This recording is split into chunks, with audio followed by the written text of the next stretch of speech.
Last week, many of you know, we kicked off this new summer series we're doing called The Greatest Stories Ever Told. We kind of set the room up to look a bit like a backyard movie theater, something you'd maybe have some friends over and hang a sheet on a couple of trees and put a little projector up, because we love watching movies. We love stories. There's something about it. Well, that's been true for a very long time. And so Jesus, very often in his teaching, would use stories to take these profound lessons and couch them in context that we could all understand. And this week, as we take this next one of these better-known parables that I want to call today Untapped Potential. And here's the challenge today. It is possible to be wildly successful by most people's standards and still see your life fail. And still live a life littered with untapped potential. And I don't want that for anybody in this room. And so we're going to learn from Jesus' story. You talk to most people, and they can tell you about a moment in their life, a once-in-a-lifetime opportunity that came across their experience. Maybe it was something in their professional lives. Maybe it was something in their relational lives. Maybe it was something in their financial lives. Some moment, some unforgettable experience, some opportunity of a lifetime that fell before them, and they had to choose whether they would grab it or not. And I'm sure there are people in this room that you look back and you think, I am so grateful that I seized my opportunity, that I grabbed that moment, that I took that risk, that I didn't let that chance pass, because I have no idea where my life would have been had I not agreed to go on that date, or had not accepted that job, or had not moved to this place, or had not made that investment, whatever it might be. But on the flip side, I've talked with a whole lot of people over the course of my life. When you ask them about a time when they had the opportunity of a lifetime, there's kind of a painful look that comes over their face. Because for one reason or another, they let that moment slip through their fingers.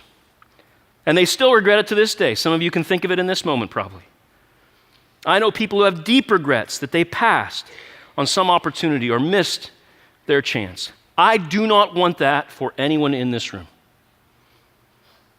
And today's parable is all about recognizing an opportunity and grabbing it.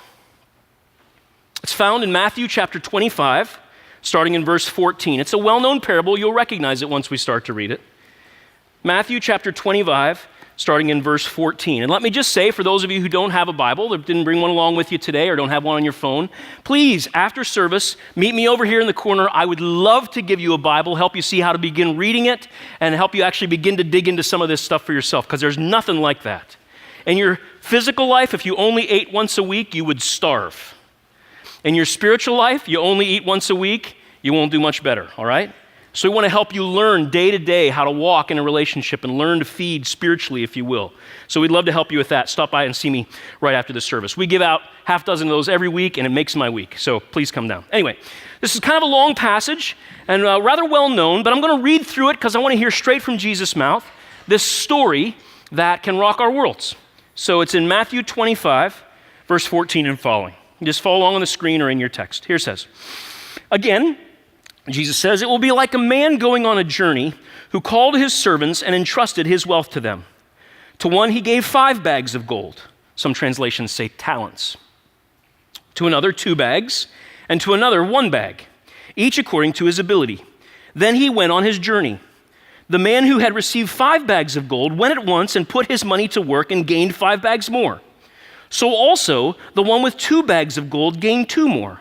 But the man who had received 1 bag went off, dug a hole in the ground, and hid his master's money.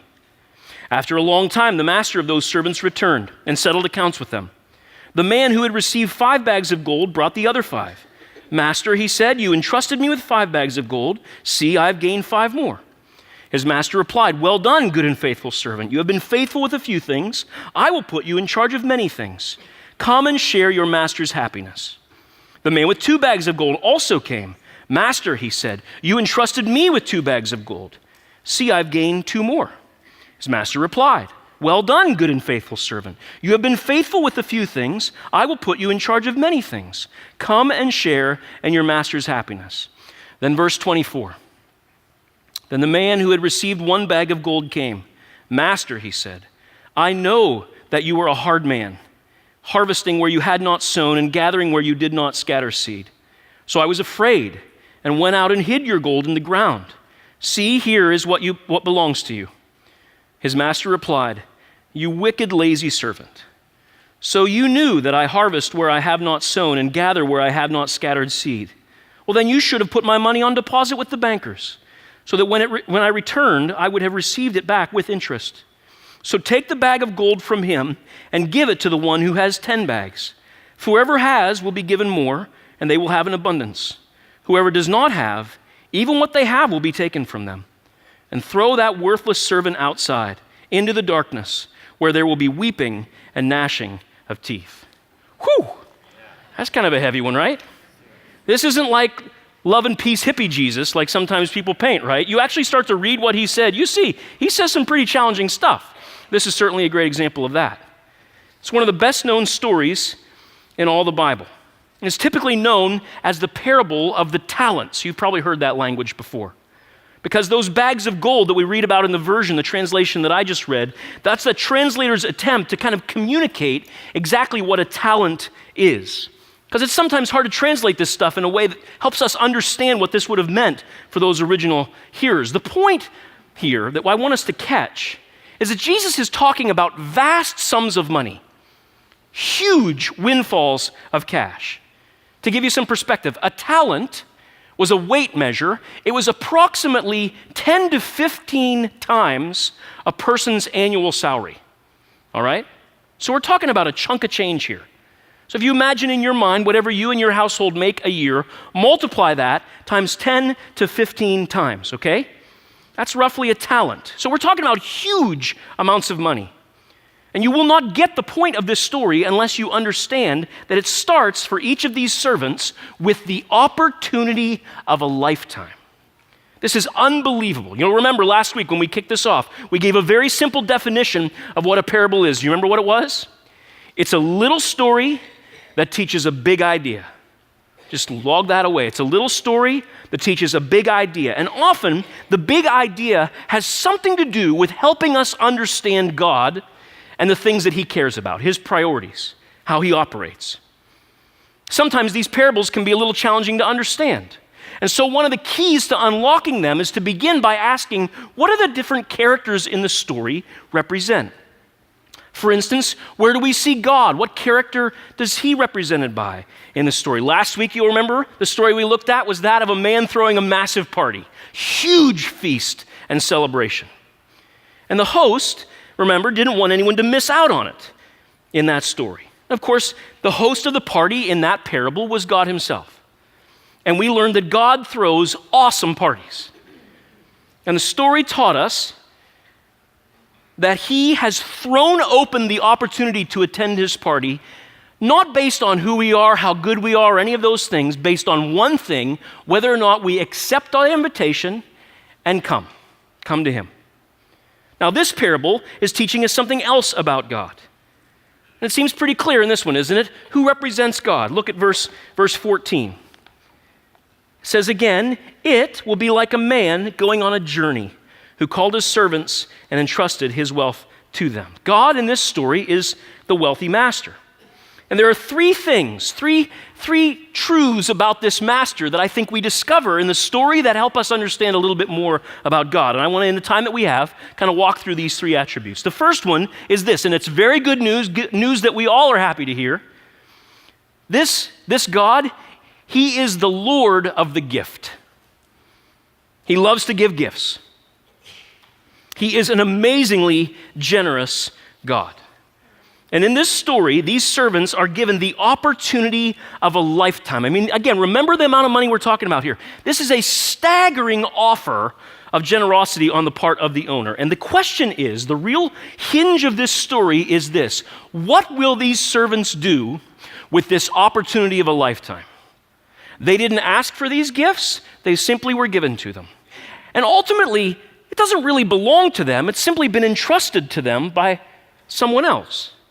But the question is, what will they do with this opportunity? Will they grab this chance by the horns and show initiative and develop these gifts? Or will they let them slip through their fingers?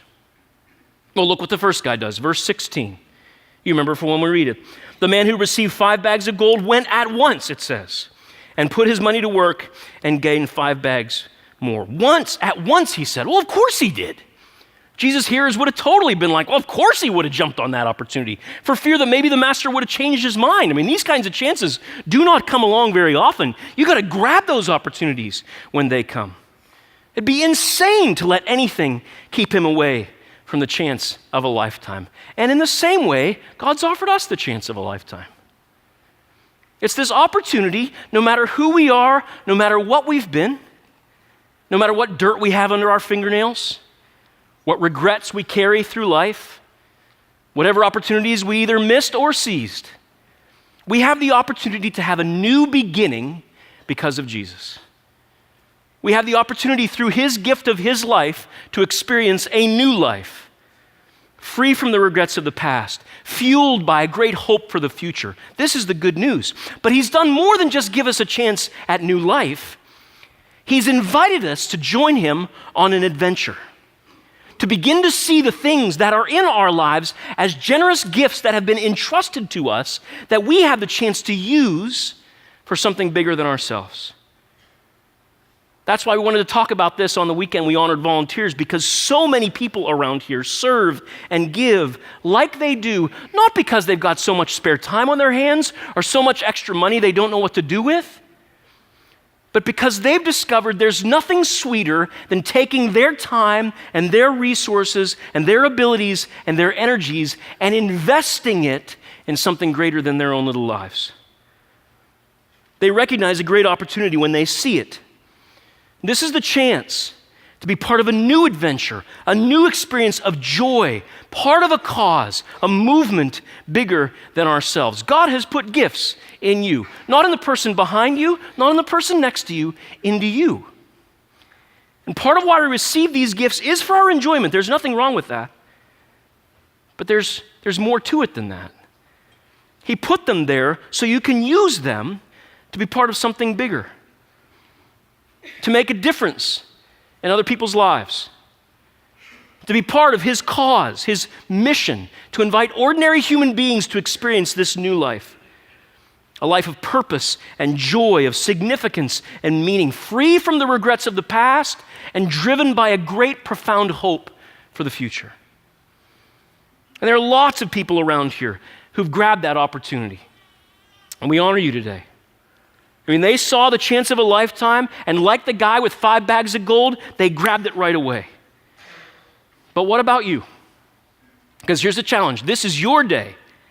The Lord of the gift has been very generous to you, and he wonders, what are you going to do? The story will hinge on your answer. Notice that brings us to the second important lesson that we see in this story, and this one, frankly, is a bit more sobering, I'll tell you right up front. Because it's very clear that the one who gave these gifts, although it says he's going away for a very long time, is coming back. Look at verse 19. It says, after a long time, the master of those servants returned and settled accounts with them. He's not only the Lord of the gift, friends, he's also the Lord of the settled account, of the balanced books. And one day the master is going to come back and say, what did you do with the stuff that I entrusted to you? Remember whose stuff it is after all? Whose is it? It's the master's. And that day will come for all of us. Jesus says, one day you will stand before God. So will I. And God's going to say, I gave you the chance of a lifetime. I gave you a body. I gave you a mind. I gave you work to do. I gave you stuff, maybe a house to live in, maybe a portfolio. What did you do with it? How did you bless this world with it? Now, this settled accounts thing, I'll just admit, it's a sobering part of the story. In fact, he's the Lord of the gift is very beautiful. He gives us this once-in-a-lifetime opportunity. That's good news. But this accountability thing is something we bristle at just a bit, because there's this tendency in us as human beings, maybe you don't see it in yourself, I certainly see it in me and in my kids, to think that we can worm our way out or charm our way out or finesse our way out of consequences of our actions. You ever notice that? Is that only at my house? No, yours too, huh? Whether it's sitting on the side of a road with flashing lights in your rearview mirror, I hate that feeling, don't you? As you're sitting there rehearsing what you're going to say to see if you can get away, right? You know what I'm talking about. I'm not the only one, am I? No, I didn't think so. Remember in school, those of you who are in school, why you turned in that assignment late, or in work, why you missed that deadline. This starts very early on. There's one of my favorite teachers, a pastor I like to listen to named John Ortberg, is pastor in San Francisco Bay Area.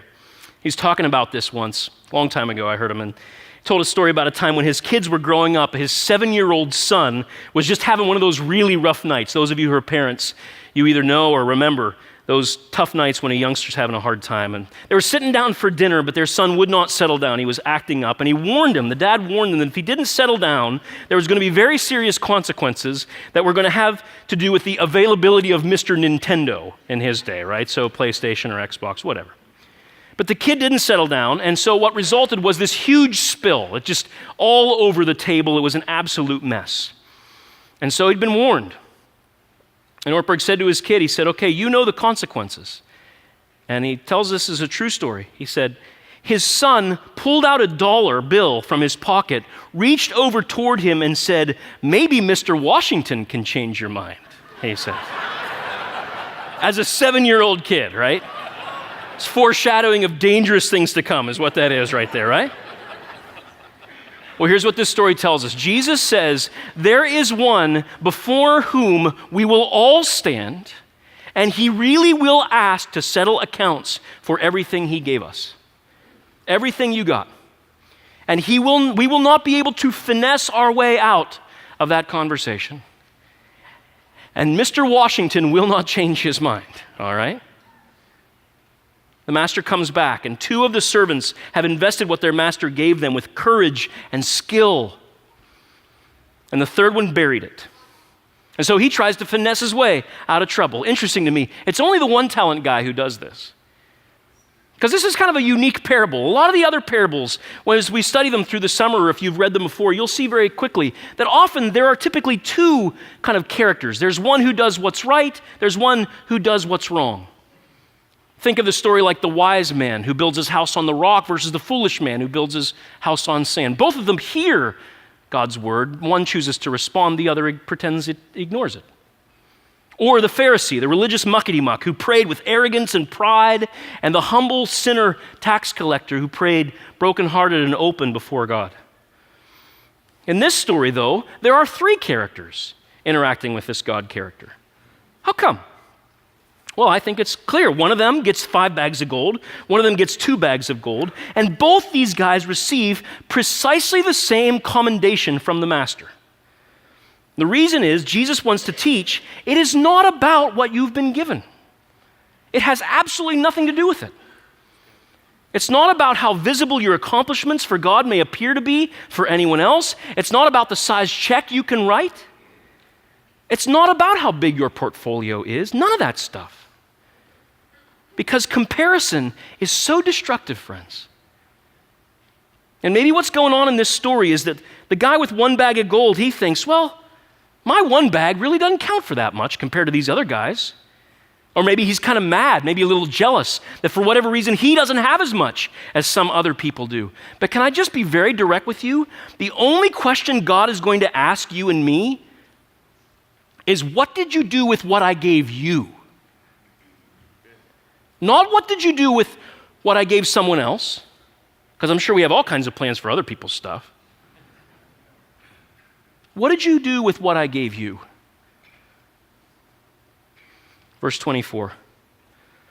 Then the man who'd received 1 bag of gold came. Master, he said, I know that you're a hard man, harvesting where you had not sown and gathering where you have not scattered seed. Apparently he's not trying flattery, right? So I was afraid and went out and hid your gold in the ground. See, here's what belongs to you. What's he say? He says, I was afraid, he says. It's a pretty key word right there. Shows up a lot. And I think the reason Jesus has this in there is because I think most people, if they're really honest, they want to be generous people. They want to serve. They want to volunteer. They want to give things away. They want to have giving hearts. But what sometimes holds them back is fear. If I give this away, I might not have enough for myself. If I use my time this way, I may not have time to do what I want. I'm afraid I'm not going to be secure later in my life. I'm afraid I'm going to miss out on some kind of thrill or experience. I'm afraid I won't look as important as I'd like to look. I'm afraid that if I'm keeping score and money and stuff are the way to do that, I'm not going to win. And I want to win. I'm afraid. That's why Jesus teaches so much about this whole issue of money and stuff, because it does something to us. It's all a trust thing. It's a barometer of who I really trust. Who do you trust? So the one-talent guy, he tries to finesse his way out of it. He's got excuses. I know you're a hard guy. Tries to blame the master. I know you reap where you haven't sown, so I buried your money. And then the master uses these two extraordinary words. Can you imagine how horrible it would be to hear these words? Kind of sobering again. Verse 26, you wicked and lazy servant, he says. Now, we don't typically put those two words together, right? You wicked, lazy servant. Now, historically, laziness, that was taken so seriously by followers of Jesus. You remember that old list, the 7 deadly sins? That's not anywhere in the Bible per se, but they tried to distill the 7 deadly sins. One of those was laziness. But of course, nowadays, nobody admits to laziness. I mean, you're in a job interview, and people ask, what's your weakness? What's your biggest fault? What do people always say? Oh, I work too hard. Right? My standards are just too high. Some of you are like, other people say that? Yes, other people say that, all right? I'm just a workaholic. You know, I'm too much of a perfectionist. I just can't stop till the job's done. Okay, right. What's your biggest fault? Almost always, what's your biggest fault? I push myself too hard. Nobody in a job interview ever says, you know, man, I'm lazy. It's crazy. You would not believe how I can waste hour after hour sitting on the couch. It's actually a strength, really. It's Olympic proportion here, right? Nobody says that. And of course, laziness as Jesus means it here does not necessarily mean inactivity. Because I've known people who are really busy, but still lazy at the same time. Laziness, as Jesus refers to it here, is the refusal to do what needs to be done when it needs to be done. It's the refusal to carry out the one thing that was assigned for you to do. It's like the kamikaze pilot who flew 17 missions. I'll let you think about that one for just a second, all right? Just let that sink in. One job, right? It's a failure to leverage what I have been given to do God's work in the world. And it's striking that Jesus is so serious. These are strong words when it comes to this idea of inactivity. Jesus says he did nothing. He just buried it. Here's this once-in-a-lifetime opportunity, and he's afraid. And he lets that fear lead him to take that thing the master entrusted to him and just bury it. And of course, as you remember from when we read this story, there are real serious consequences for this guy. Because this desire for money and other stuff, friends, it can pull your heart farther away from God than virtually anything else. I know that struggle. We all deal with it to one degree or another. It just can. But that's never God's desire. He wants us to get this part of life right. He wants us to know the joy of being generous. Because he's also, finally, the Lord of the reward. The Lord of the reward. This God loves rewards, and he knows how to give them.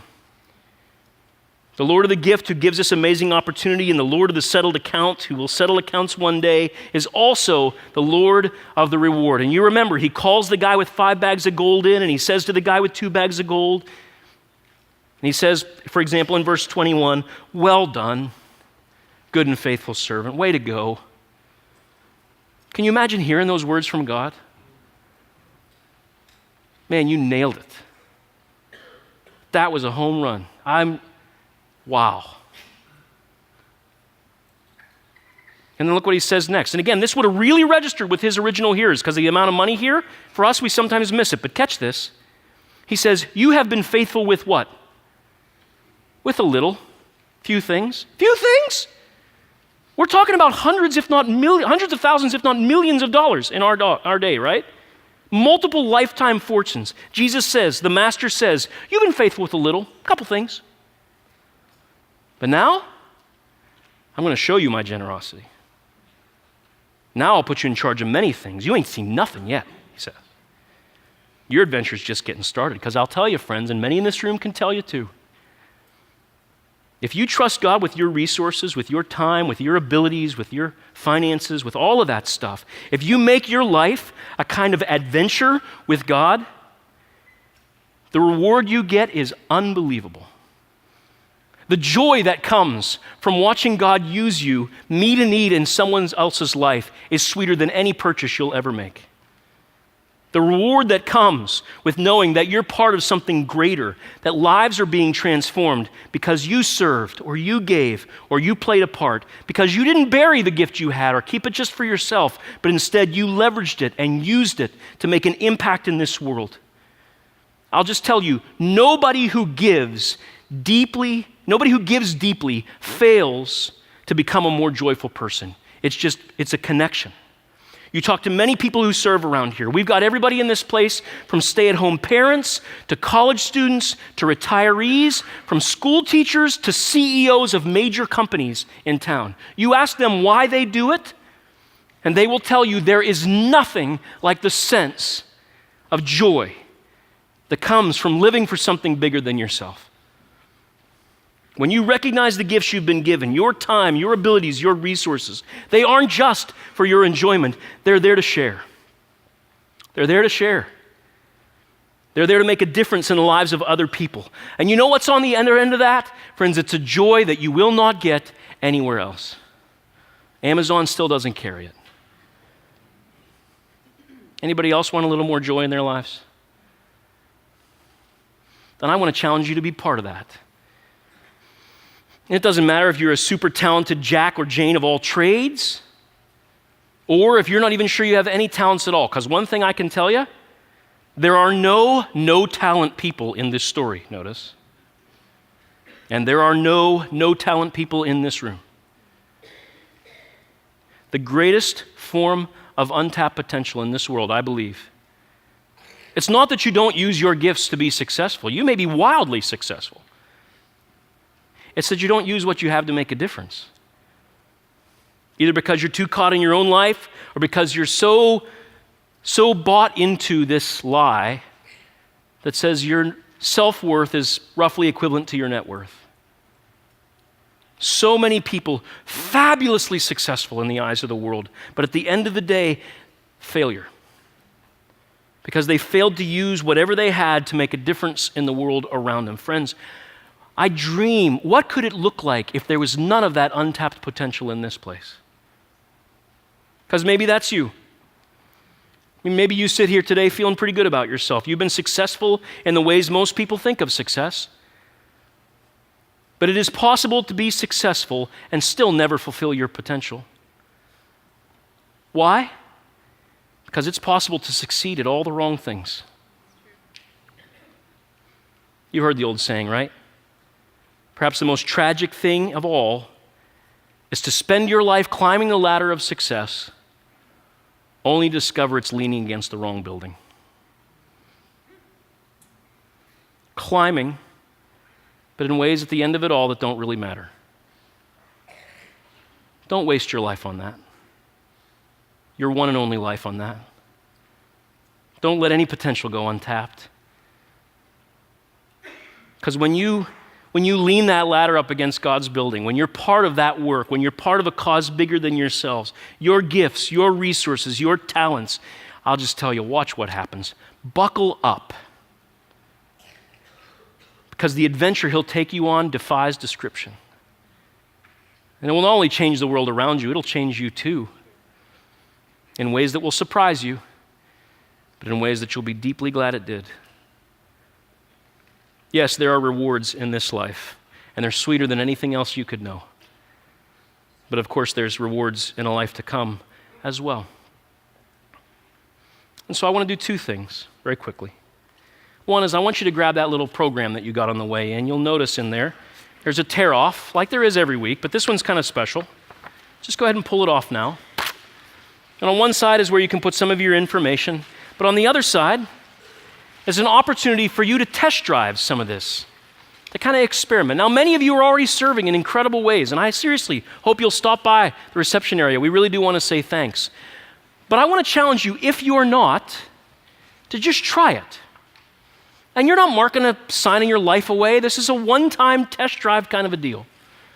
Each of our ministries is set up kind of a sample experience that you can come and see what it's like to be part of that team and discover how whatever number of talents you think you have, you can put in the game to make a difference. And so you see down that list things you can do during the week in our offices, sorting cards. The amount of administrative work is incredible that you can be part of. To be part of our creative teams, whether it's producing the videos or involved in graphic design or storytelling or photography, culinary. We have food for everything around here. And we could use your help. Music and tech, being part of what happens on Sundays and other days of the week. The next generation, what an incredible chance to make a difference. There are names to this day that none of you will know, but mean the world to me. Mrs. Beal, Mrs. Bender, Mrs. Coates. Those names mean nothing to you, but those are women who invested in me as a young kid, changed my life. You have the chance to be that character in somebody's story. To be involved in our online presence. Many of you have that background. Or to just be a smiling face and a clean hand to shake as people arrive, right? We provide the Purell. You'll be clean. It'll be all right. A welcome team, brew crew, whatever it is. Other things, prayer teams. There's lots of opportunities you can mark. It's not listed here. And we'll have someone contact you this week and talk about what other things we may be able to help you find. Just to test drive it. Just to see what can happen. When you begin to build success, you lean your ladder, perhaps, in a new place. And then a little bit later, in just a moment, as the band comes out to lead us in one last song, the ushers are going to come after a couple verses of that song, and they're going to pass the chicken buckets, and you can drop that card in there, and someone will contact you this week about your test drive opportunity. Just put your name on the other side, basic information. And then, of course, when we pass those buckets, it's also our offering time. And let me be really clear, those of you who are here, new around here, don't feel any pressure to give. We'd love for you to try out serving, even if you're not connected here. Just see what it's like. But don't feel pressure to give unless you want to. But for the rest of us that call North Shore home, this is our chance to invest, to take these resources that God's given us and unleash them on this great adventure with Him. And we're going to do that as we sing a song that's been sung for generations. It's a much older song than most of us in this room, called Take My Life. It's just this idea of laying down, offering over who we are, what we have, because that's the heart of this, friends. You've got the opportunity of a lifetime before you. Will you grasp it? Or will you look the other way and let it slip through your fingers? Let's none of us do that. Let's just pray about that right now. Let's pray. God, I thank you. Even looking across this room, to think of the talents that you have placed in this place. I think of the incredible number of people who are already serving and generously playing a part in your work in this community and around the world. But I also think if all of us, even in some small way, if all of us leaned into that adventure, became part of that work, the kinds of things that could happen, God. I think what we've seen just to start, just to scratch the surface of the impact that we could have. Lord, I thank you for inviting a broken person like me into your service. For all my struggles, all my issues, all my baggage. I thank you for the fresh start you offered and the new life that's possible in Jesus. Not just so that I have hope for heaven, but so that every day of this life I can live with a new purpose, a new focus, something beyond myself. I love it, God. I thank you for it. And I thank you for this place. God, I'm grateful for every person that volunteers here.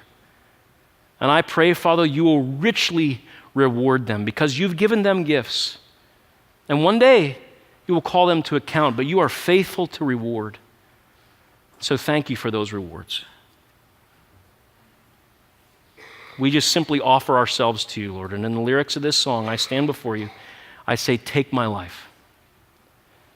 In Jesus' name, amen.